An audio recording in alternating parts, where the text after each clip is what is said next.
آنے والے سالوں میں نہیں ملے گا وہ. جیسے کولسٹیکٹومی ہے, جیسے پائلس کا آپریشن ہے, آج ہی ڈاکٹر صاحب بتا رہے تھے, اس میں 5-6 پروسیجر کو سرکار نکالنے والی ہے یہاں پہ جموں کشمیر. تو اس کا فائدہ اب ڈائریکٹلی لوگوں کو نہیں ملے گا. ایسے ہی جو ہے یہ بجٹ جو ہے اس میں جو ٹیکس ریلیف جو ہے مڈل کلاس کے لیے جو ہے, مطلب جو انہوں نے جو ٹیکس فری انکم لیول جو رکھی ہے 12.75 لاکھ کا, تو وہ تقریباً 1 لاکھ کروڑ ہوتا ہے وہ, 1 لاکھ کروڑ ہوتا ہے وہ.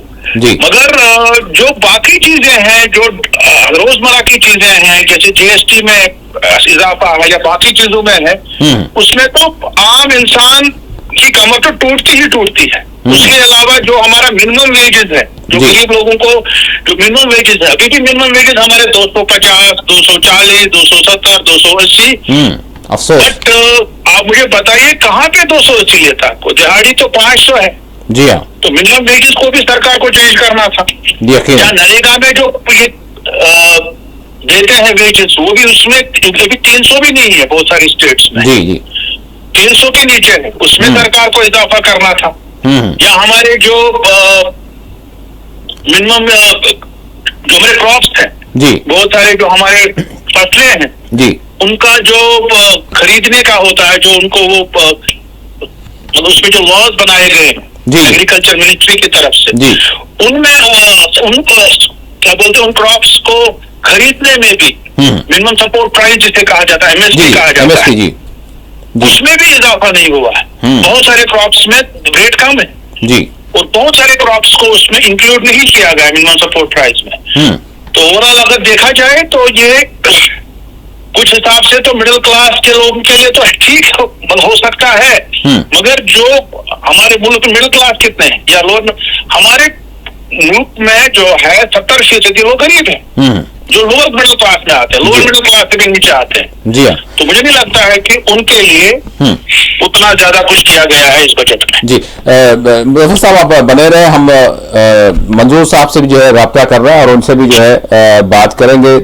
ناظرین, ہم جس طرح سے بجٹ کو جو پیش کیا گیا, یہ سب سے اہم ترین بات یہ ہے کہ سرکار کی جانب سے اپنے جو دعوے کیے جا رہے ہیں وہ تو اپنے مقام پر ہیں, لیکن جس طرح سے ڈاکٹر صاحب نے کہا کہ زمینی سطح پر لوگوں کو کیا فائدہ ہو رہا ہے. ابھی اگر ہم سری نگر کی اگر ہم بات کرتے ہیں تو بہت سارے, خود آپ نے خبر نامے میں بھی دیکھا ہمارے کشمیر کے, جس میں بہت سارے لوگوں کو گرفتار کیا جا رہا ہے, تحویل میں لے جایا جا رہا ہے. وجوہات کیا ہے, وہ کیا مانگ کر رہے ہیں؟ مطلب عارضی ملازمین ہیں اور ان کے دیرینہ مطالبات ہیں, وہ اپنے مطالبات کو لے کر سڑکوں پر اترتے ہیں, لیکن یہاں پر پھر جو کچھ ہوتا ہے وہ ہماری نظروں کے سامنے ہے. تو سوال یہاں پر یہی ہے کہ عام لوگوں کو جو بڑی تعداد ہے ان کو کیا فائدہ ہو رہا ہے؟ بہرحال بجٹ سیشن چل رہا ہے اور بجٹ جس طرح سے پیش کیا گیا, اب اس پر جو ہے کل جواب دہی بھی ہوگی, وزیر خزانہ اس پر جو ہے جواب بھی دیں گی, تو کیا رہے گا اس پر بھی بات کریں گے. ہمارے ساتھ غالباً جڑ چکے ہیں شیخ منظور احمد صاحب. منظور صاحب, میری آواز مل رہی ہے آپ کو؟ السلام علیکم. السلام علیکم جی منظور صاحب, جاننا چاہوں گا, بجٹ سیشن چل رہا ہے, کل وزیر خزانہ یعنی جو کچھ سوالات اٹھائے گئے ہیں بجٹ پر اس پر وہ جو ہے جواب دیں گی, لیکن اوورآل ابھی تک کی جو پروسیڈنگ رہی اس کو کس طرح سے منظور صاحب آپ دیکھ رہے ہیں؟ آج میں نے اس کے بارے میں راجیہ سبھا میں بجٹ اس پر چل رہا, بجٹ پر ڈسکشن چل رہا تھا, اور اس پر اپوزیشن نے کچھ جو ہے امپورٹنٹ پوائنٹس جو ہے ہائی لائٹ کیے گئے ہیں. انہوں کا خاص کر چدمبرم صاحب نے بھی اچھے پوائنٹس اٹھائے ہیں. انہوں نے کہا جو گورنمنٹ کی جو پالیسی ہے, جیسے ایگریکلچر ہے, ہیلتھ ہے, ایجوکیشن میں ایلوکیشن حکومت نے کم کی ہے. یہ بہت ساری چیزیں ہیں جو عام لوگوں کو جس سے فائدہ ہو رہا ہے. اس سے جو ایجوکیشن ہی ملک کی ترقی کے لیے بنیاد بنتی ہے. ہیلتھ امپورٹنٹ ہوتا ہے. ان چیزوں پر حکومت نے اپنے اخراجات جو ایکسپینڈیچر تھا وہ کم کیا ہے, تاکہ یہ, اور اس کے علاوہ ان کا یہ تھا ماننا تھا, یا دوسرے جو ممبرس تھے اپوزیشن, انہوں نے بار بار یہ اٹھایا, یہ جو ہے غریب لوگ ہے, عوام جو ہے, خاص کر 50 to 60% جو لوگ ہے, ان کو اس بجٹ سے کوئی بڑا فائدہ نہیں آ جائے گا. یہ ان لوگوں کے لیے ہے جو معاشی طور پر بہت بہتر ہے.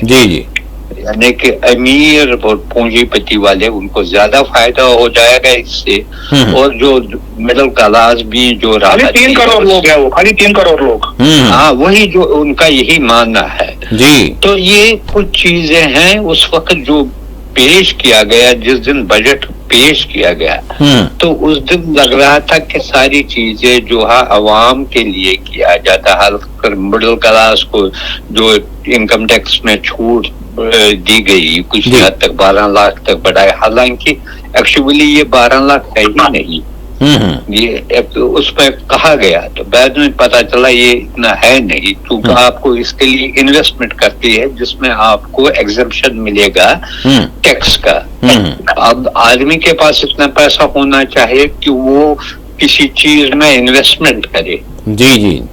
اگر اس کے پاس اپنے جو ہے زندگی کے جو ضروریات ہے اس کو پورا کرنے کے لیے پیسہ نہیں ہے تو وہ کہاں سے یعنی کہ 1.5 لاکھ یا 2 لاکھ روپیہ کسی سکیم جو ہے گورنمنٹ فنڈ میں اس کو انویسٹ کرے تاکہ اس سے چھوٹ ملے. آج کل آپ سبوں کو پتا ہے ایجوکیشن اور ہیلتھ جو ہے وہ بہت ایکسپینسو بن گیا ہے. بالکل. جو مڈل کلاس کے لوگ جو ہے اپنے بچوں کو ان کو 5-6 ہزار روپیہ ان کو مہینہ دینا، اس کے علاوہ پھر وردی جو دوسری چیز اخراجات بچے کے لیے جو ہے 8-10 ہزار روپیہ ہوتا ہے. اسی طریقے سے ہیلتھ بھی بہت ایکسپینسو بن گیا ہے. یہ چیزیں جو ہے یہاں ہم نے یہ دیکھا جو بیسک چیزیں ہیں جس سے عوام کو فائدہ ہے یہ ہم نے دیکھا ہے، چاہے حکومت ہو یا اپوزیشن ہو وہ اس پر زیادہ دھیان نہیں دے رہا ہے جتنا وہ اپنی سیاسی لڑائی لڑنے کے لیے کرتے ہیں. یہ بڑے دکھ کی بات ہے. پارٹیسپیشن اس میں ہوتی ہے لیکن اگر آپ دیکھیں گے الیکشن میں ان چیزوں پر کبھی بھی ڈسکشن نہیں ہوتا ہے. وہاں دوسرے ایشوز آتے ہیں، کوئی اس نے کیا کیا بڑے بڑے دعوے کیے جاتے ہیں. کوئی کہتا ہے عورتوں کے لیے 2000، کوئی 75 وہ لگاتا ہے 2500 میں دوں گا، تیسرا کہتا ہے 3000 میں دوں گا. تو اسے ہی وہ چل رہا ہے.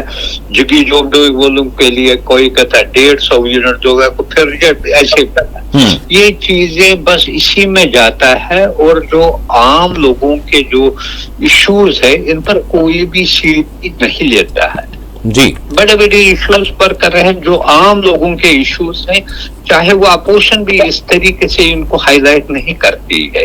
یہ دکھ کی بات ہے. چاہے ان امپلائمنٹ اس وقت ہے، انفلیشن ہے، آئل پرائسز بڑھ گئے ہیں، جس سے یہ ہم ہے کمیونلزم کے ایشوز ہے ان کو اس پر یہ چیزیں تو کوئی بھی نہیں کرتا ہے. آج کل بہت کم زبانی طور پر کبھی کبھی کچھ کہے کہ کوئی اپوزیشن پر، لیکن کبھی بھی اس پہ نہیں. اسی لیے جو ہے وہ لوگوں میں جو پہلے دن جو انٹرسٹ ہے آج وہ اتنا انٹرسٹ نہیں ہے. بجٹ میں کیا ہوگا کیا نہیں ہوگا لوگ بھی سمجھتے ہیں یہ بس لفظی یہ جو ہے فیگرز ہو گئے صرف پیپر پر اور پھر بس زبانی جمع خرچ ہو رہی ہے. منظور صاحب میں آپ کی طرف آتا ہوں. میں مظفر صاحب آپ سے جاننا چاہوں گا کہ جموں کشمیر، ابھی اگر ہم وزیر اعلیٰ جموں کشمیر کے عمر عبداللہ صاحب کی بات کریں تو وہ دہلی میں آج ان کی ملاقات ہوئی امت شاہ صاحب سے. بہرحال پھر ملاقات میں وہی جموں کشمیر کے ریاستی درجے کی بحالی کا معاملہ، اس کے علاوہ جو ہے دیگر معاملات پر انہوں نے بات کی. لیکن اس کے ساتھ ساتھ یعنی اب این سی کو جو ہے گھیرا جا رہا ہے کہیں نہ کہیں، اور پھر ان سے سوال کیا جا رہا ہے کہ چاہے وہ یعنی ہم دیکھیں جو وعدے کیے گئے تھے اس حوالے سے ہو، یا پھر یہ کٹھوا میں بارہمولہ میں جس طرح کی اموات ہوئی ہیں اس حوالے سے بھی سوال کیا جا رہا ہے کہ آپ کیا کر رہے ہیں، اور پھر جو وعدے کیے گئے تھے اس حوالے سے دفعہ 370 کے حوالے سے بہت ساری چیزیں ہیں جس کا جو ہے جواب طلب کیا جا رہا ہے. اسی درمیان بات یہاں تک بھی پہنچ گئی ہے وہ یہ کہ ایک رکن پارلیمنٹ، ایک عوامی نمائندہ، اس کو جو ہے رہائی کے لیے بلکہ 2 دن کے صرف جو ہے اس کو پے رول پر ضمانت کے لیے کتنے مرتبہ اس کو جو ہے عدالت سے رجوع ہونا پڑا. لیکن اس کے باوجود یعنی کیا چل رہا ہے اور پھر بہت سارے سوالات اٹھ رہے ہیں. انجینئر رشید کی اگر ہم پے رول پر رہائی کی بات کریں اور وہ بھی بڑی مشروط، تو میں جاننا چاہوں گا مظفر صاحب یہ کس طرح کے معاملات ہیں اور لوگوں کو یہ کس طرح سے متاثر کر رہی ہیں؟ یہ کیا معاملہ ہے؟ میں جاننا چاہوں گا آپ سے کہ بڑی مشروط طور پر جو ہے ضمانت دی گئی ہے اور ان کو جو ہے چھوڑا گیا کہ میڈیا سے بات نہیں کر سکتے, فون پر بات نہیں کر سکتے. جی مظفر صاحب. دیکھیے واقر صاحب, اس میں ایک انگریزی کہاوت ہے, hot between deep blue sea and the devil. اگر یہ ایسا ہے کہ یہ بیچ میں اٹک گئے ہیں, نیچے جائیں گے تو سمندر ہے, اور دوسرے سائڈ جائیں گے تو وہاں پہ دیو ہے, بہت بڑا کوئی جن ہے, ایسا کچھ ہے. تو لیکن کانفرنس کی سچویشن بھی اس وقت ایسی ہے کیونکہ الیکشن میں تو انہوں نے اپنے مینیفیسٹو میں جو ان کا الیکشن منشور تھا, یا اس کے بعد جو الیکشن ریلیز جتنے بھی ہوئی, چاہے عمر عبداللہ صاحب اس میں تھے یا جتنے بھی لیڈرز ان کے تھے, لیڈران تھے, انہوں نے دفعہ 370 کو واپس لانے کی بات کی, انہوں نے اسٹیٹ ہوڈ کی بات کی, انہوں نے باقی چیزوں کے بارے میں بات کی, مگر اب وہ اٹک گئے ہیں اسٹیٹ ہوڈ کو لے کے, کیونکہ ان کو پتا ہے کہ اگر وہ دوسری باتیں کریں گے تو اس پہ جو ہے مرکز ناراض ہو جائے گا. مرکز ناراض ہو جائے گا تو ان کو پھر بعد میں اسٹیٹ ہوڈ کا درجہ بھی واپس نہیں ملے گا. کیونکہ عمر عبداللہ صاحب مجھے لگتا ہے کہ ان کو پوری یقین دہانی دی گئی ہے. وہ پہلے سے ہی جب انہوں نے حلف اٹھایا, جو مجھے اپنے سورسز ہے اور جتنے بھی ان کے لیڈرز ہیں, ایم ایل ایز ہیں جن سے میرا رابطہ رہتا ہے, اور ان کو پوری یقین دہانی دی گئی ہے پرائم منسٹر مودی کی طرف سے, امت شاہ کی طرف سے, ہوم منسٹر ہے, کہ آپ کو اسٹیٹ ہوڈ کا درجہ ملے گا. اور مجھے لگتا ہے کہ اس کی وجہ سے وہ ہے اسٹیٹ ہوڈ کے درجے کے انتظار میں بیٹھے ہیں, اور اس کی وجہ سے وہ باقی چیزوں پہ بات نہیں کر رہے. ان کو پتا ہے کہ اگر وہ باقی چیزوں پہ بات کرنے لگیں گے ہو سکتا ہے اس سے معاملہ خراب ہو جائے گا, بعد میں ان کو اسٹیٹ ہوڈ کا درجہ بھی نہیں ملے گا. ایک طرح سے کہیں ہم کانٹوں کا تاج ہے ان کے سر پہ, یہ بھی کہہ سکتے ہیں, but at the same time انہوں نے لوگوں سے وعدے کیے ہیں, بہت زیادہ وعدے کیے, بہت زیادہ باتیں کی, اور اگر رولا بھی اس میں جو ہے بالکل انہوں نے بار بار ان کو ٹوکتے رہے, کوستے رہے. اپنی ہی پارٹی کے وہ ریبل بن چکے ہیں, کیونکہ بولتے ہیں کہ آپ کیوں نہیں بات کرتے ہیں, یا تو آپ کو سڑکوں پہ آنا چاہیے. تو اب عمر عبداللہ صاحب جو ہے ابھی سوچ رہے ہیں کیسی سچویشن رہے گی, کیا رہے گی, کیونکہ ان کو تو ایک طرف سے یقین دہانی دی گئی ہے کہ آپ کو اسٹیٹ ہوڈ ملے گا. اسٹیٹ ہوڈ کی یقین دہانی پرائم منسٹر مودی نے دی ہے, بار بار دی ہے. امت شاہ نے تو بالکل پارلیمنٹ میں آن دا فلور آف ہاؤس کہا ہے. سپریم کورٹ نے بھی جو بھی ججمنٹ دیا, اس میں بھی ججمنٹ جب دیا تو اس کے بعد بھی سپریم کورٹ نے بھی سرکار کو کہا کہ آپ جموں کشمیر کا جو ریاست کا وہ بحال کیجئے. تو ہر طرف سے ان کو پتا ہے کہ ریاست کو, جموں کشمیر کو ریاستی درجہ جو ہے ملنا ہے, واپس ملے گا. مگر اسی لیے یہ مجھے لگتا ہے کہ مرکز کو اس وقت ناراض نہیں کرنا چاہتے ہیں, کنٹروورشل باتیں نہیں کرنا چاہتے ہیں. کنٹروورشل چاہے 370 کے حوالے سے ہو یا باقی مسائل ہو, اس وقت سیاسی قیدیوں کی بھی بات ہے. جی ایون یہ باقی ایشوز پہ بھی بات نہیں کر رہے ہیں کوئی. تو یہ مجھے لگتا ہے کہ اس وقت جو ہے مرکز کو بالکل ان کو کانفیڈنس میں لے رہے ہیں, کوشش کر رہے ہیں اس حساب سے مجھے لگ رہا ہے کہ اسٹیٹ ہوڈ کو دینے کے لیے. اب مرکز اس میں کتنا سنجیدہ ہے, وہ کتنی اس میں ان کے اندر ایمانداری ہے, کیا وہ 2025 میں ہی دے دیں گے, 1 مہینے کے بعد دے دیں گے, 2 مہینے کے بعد, 6 مہینے کے بعد, یا 3 سال کے بعد, یا دیں گے ہی نہیں. تو وہ بھی یہ بھی ہے. تو اسی لیے مجھے لگتا ہے کہ وہ کیلکولیٹڈ چل رہے ہیں عمر عبداللہ صاحب اس حساب سے. بالکل بڑا محتاط انداز نظر آ رہا ہے, لیکن سوال یہاں پر یہی ہو رہا ہے, اپوزیشن کو تو بالکل موقع رہے گا اور پھر وہ سوال ضرور کریں گے کہ آپ نے جو وعدے کیے تھے پھر کس بنیاد پر وعدے کیے تھے. آپ کو ساری سچویشن معلوم تھی, لیکن اس کے باوجود آپ نے وعدے کیے. اگر ایسا تھا تو پھر آپ وعدے نہیں کرتے, آپ جو ہو سکتا وہی بات کرتے, لیکن آپ نے ایسا نہیں کیا. یہ ساری چیزیں ہو رہی ہیں. بہرحال یہ اس کا جواب دینا ہوگا. ناظرین, ہماری بات چیت جاری رہے گی, ہم دہلی کی بھی بات کریں گے, اور دہلی میں جو کچھ چل رہا ہے اس کے اثرات ملک بھر میں کیا ہو رہے ہیں, کیا ہو سکتے ہیں, اس پر بھی ہم بات کریں گے. منی پور کا بھی رخ کریں گے, اور پھر جس طرح سے میں نے کہا کہ جموں کشمیر میں اور بالخصوص کشمیر میں جس طرح سے آتش زدگی کے واقعات جو پیش آ رہے ہیں, جس میں مطلب بھاری نقصان ہم دیکھتے ہیں, اور بعض موقعوں پر جو ہے یعنی جانی نقصان بھی ہوئے ہیں, ایسا نہیں ہے. میں مدعو صاحب آپ سے جاننا چاہوں گا کہ انجینئر رشید کی جو مشروط رہائی پیرول پر ہوئی ہے مطلب 2 دن کے لیے، تو میں آپ سے جاننا چاہوں گا کہ اور بھی دیگر جو سیاسی قیدی یا پھر بہت ساری چیزیں، ایک کشمیر کا مدعا رہا ہے، لیکن اس میں یہ جو معاملہ ہے اس کو آپ کس طرح سے دیکھتے ہیں؟ اور پھر حکومت کے لیے بھی جو وعدے کیے انہوں نے. جی پہلے میں اس سے پہلے تھوڑا بہت یہ نا 370 ہے، یہ ریسٹوریشن آف اسٹیٹ ہوڈ ہوئی ہے. جی ضرور، مجھے پلیز. نہیں لگتا ہے ایٹ لیسٹ اگلے 4-5 مہینوں کے دوران جی جی اسٹیٹ ہوڈ دیا جائے گا. ہاں. حالانکہ اس کے لیے جو ہے پریزنٹ بجٹ سیشن میں اس کے لیے بل لانی چاہیے تھی حکومت کو، اگر وہ سیریس ہوتی کہ اس کو اسٹیٹ ہوڈ دینے کے لیے، جس کی بات وزیر اعظم اور ہوم منسٹر نے بار بار کہا کہ وہ امیڈیٹلی جب الیکشن کمپین بھی چل رہے تھے وہ کہتے ہیں اب اسٹیٹ ہوڈ تو جو یہ کچھ ہفتوں کی ہی بات ہے. جی. لیکن اس کے بعد ونٹر سیشن ہوا، اب بجٹ سیشن ہوا. بجٹ سیشن میں بھی کوئی بل ایسے نہیں آ جائے گی، کیونکہ یہ بل پاس کرنی ہے پارلیمنٹ کو. جس پارلیمنٹ نے اس کو union territory division union territory کا اس کو واپس یہ بل کرنی ہے، 2/3 میجارٹی سے یہ پاس ہونی چاہیے. پھر پریزیڈنٹ آرڈر نکالے گا. اس کے لیے اسٹیٹ ہوڈ اس کے لیے ابھی نہیں ہے. حکومت گورنمنٹ آف انڈیا ولنگ نہیں ہے ابھی.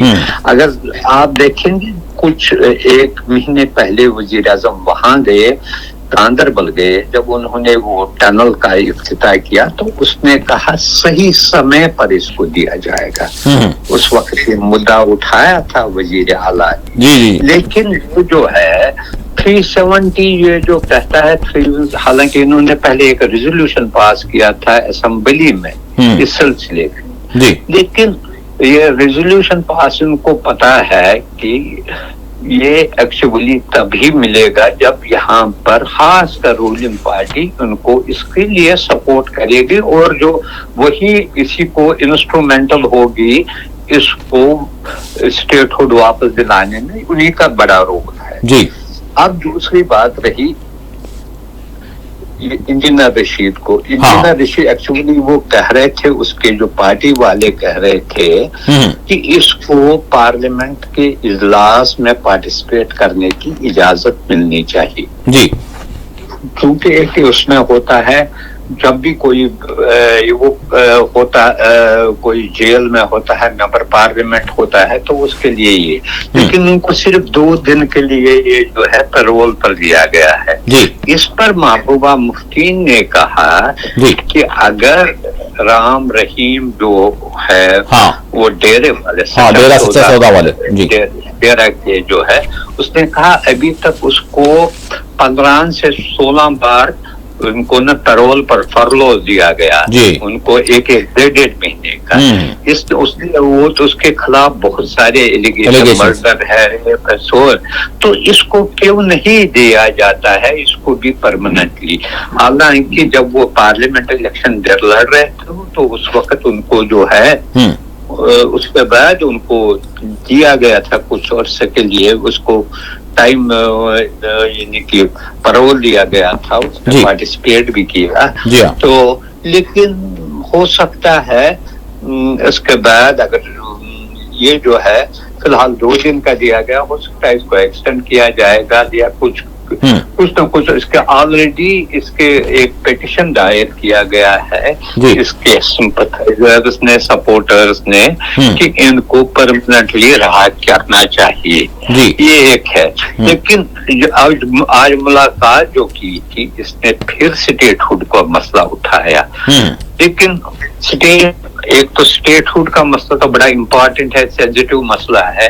اس کو دینے کے لیے ہر ایک پارٹی، ہر ایک چاہے وہ بی جے پی ہے، ہر ایک کے یہ مینیفیسٹو میں لکھا تھا کہ اس کو ملنا چاہے. خاص کر جو اس کے علاوہ نیشنل کانفرنس اور 2 کشمیر کی جو مین پارٹیز تھی وہ یہ بھی کہہ رہے تھے 370 بھی ملنا چاہے. اب جو ہے لوکل ایشوز جو ہے وہ گورنمنٹ ہینڈل ہی نہیں کر سکتی ہے. اب 4 مہینے ہوئے ہیں حکومت کو. وہ ان ایشوز پر، حالانکہ چھوٹے چھوٹے ایشوز کو وہ کر سکتے تھے کچھ. ابھی حال ہی میں کلگام میں ایک کلنگ ہوئی ہے جس میں تقریباً کہتے ہیں 300-400 لوگوں کو گرفتار، جس سے ایک ریزنٹمنٹ جیسی پیدا ہوئی ہے. اس کو انویسٹیگیٹ کرنا چاہیے تھا. اسی طریقے سے کٹھوا میں ہوا یا پونچھ میں ہوا، ایک ایسی چیزیں ہوئے. یہ حکومت اس چیز کو پراپرلی، جو اسٹیٹ گورنمنٹ ہے، جو ان سے توقعات ہے لوگوں کے، اس کو ایڈریس نہیں کر سکتے ہیں.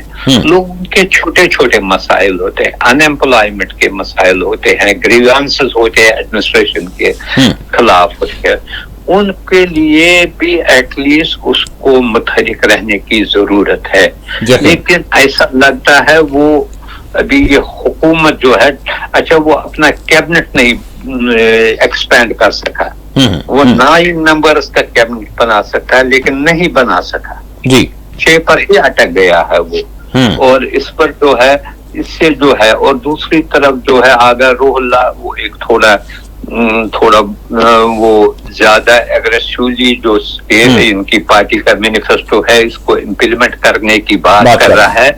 وہ بھی ایک قسم کا لگتا ہے اندرونی خلفشار بھی ہے پارٹی میں کہیں نہ کہیں کسی لیول تک.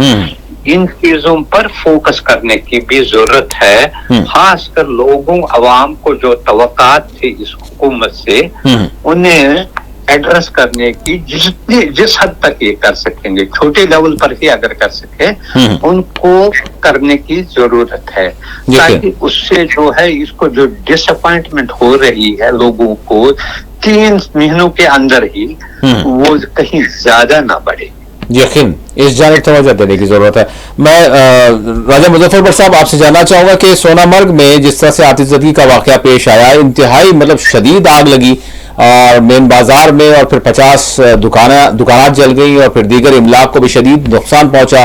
اگر آج کی بھی بات کریں تو سری نگر کے نور باغ میں جو ہے واقعہ پیش آیا. اور ایسے اگر ہم ہر ہفتے کی خبریں اگر دیکھیں تو اس طرح کے واقعات پیش آ رہے ہیں. اور پھر یہ تو سونا مرگ کا جو ہے واقعہ ہے جہاں مطلب کچھ دن پہلے وزیر اعظم نے جو ہے دورہ کیا اور ترقیاتی منصوبے کا افتتاح انجام دیا. تو ایک تو سیاسی گفتگو بھی ہم نے کی، وہ سیاسی معاملات اپنے مقام پر ہیں، لیکن یہ تو بارہا جو ہے مرکز کی جانب سے بھی اور جو ریاستی سرکار ہے اس کی جانب سے بھی اسی جانب توجہ دی جا رہی ہے اور دی جاتی رہی ہے کہ بھائی جب تک بنیادی جو سہولیات ہیں لوگوں کو نہیں فراہم ہوں گی تو وہ ساری چیزیں باقی کی نہیں ہو سکتی.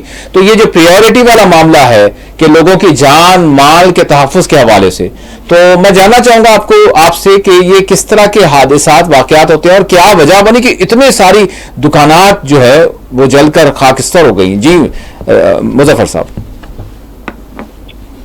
دیکھیے باقر صاحب، میں نے اس حوالے سے بہت مضامین لکھے ہیں، سوشل میڈیا پہ بھی بہت باتیں کی ہیں، ویڈیوز بھی بنائے ہیں پہلے بھی، کیونکہ جب موسمی سرما یہاں پہ آتا ہے اس میں آگ کی وارداتوں میں اضافہ ہو جاتا ہے. کیونکہ چاہے ہمارے مکانات ہیں، چاہے ہمارے ہوٹلز ہیں، ریسٹورینٹ ہیں، ان میں لوگ لکڑیاں جمع کر کے رکھتے ہیں، باقی چیزیں ہوتی ہیں، پھر شارٹ سرکٹ ہو جاتا ہے، آگ لگتی ہے. بڑا افسوس کی بات ہے کہ جہاں تک سون مرگ کی بات، یہ ایک بہت بڑا ٹورسٹ اسپاٹ ہے اور یہاں پہ ونٹر ٹورزم 1-2 سال سے سٹارٹ ہوا ہے. اور حال ہی میں پردھان منتری مودی صاحب جو ہے، پرائم منسٹر مودی ہے، انہوں نے خود یہاں پہ 27,000 کروڑ کا جو پروجیکٹ ہے ٹنل کی، زڈ مور ٹنل جسے کہا جاتا ہے، اس کی انوگریشن کی، تاکہ سون مرگ کو جو ہے بالکل اب موسم سرما میں بھی کھلا رکھا جائے اور ٹورسٹ وہاں پہ جائیں. اب 27,000 کروڑ آپ ایک ٹنل پہ خرچہ کر رہے ہو اور سون مرگ کے اندر وہاں پہ بیسک فیسلٹیز آپ نہیں رکھ رہے. ایک وہاں پہ فائر بریگیڈ کی گاڑی آپ نے نہیں رکھی اویلیبل. یہ تو بہت ہی زیادتی ہے یہ. اور وہاں پہ 50 ہوٹل، ریسٹورینٹ، گھر، پتہ نہیں کیا کیا سب جل گئے، مطلب بالکل خاکستر ہو گئے وہ. تو مجھے لگتا ہے یہ ایک بہت بڑا ایڈمنسٹریٹو لیپس ہے. اب واقعہ ہونے کے بعد یہ کہا جا رہا ہے کہ حکام نے کہا کہ وہاں پر 2 فائر بریگیڈز رہیں گے اور پھر زمین کی نشاندہی کی جا رہی ہے اور پھر فائر اسٹیشن جو ہے قائم کیا جائے گا. اب تو رہیں گے نا، اب تو کریں گے وہ. بٹ اس سے پہلے کیا تھا؟ اگر سون مرگ میں اتنے ہوٹلز ہیں، اتنے وہاں پہ ریسٹورینٹس ہیں،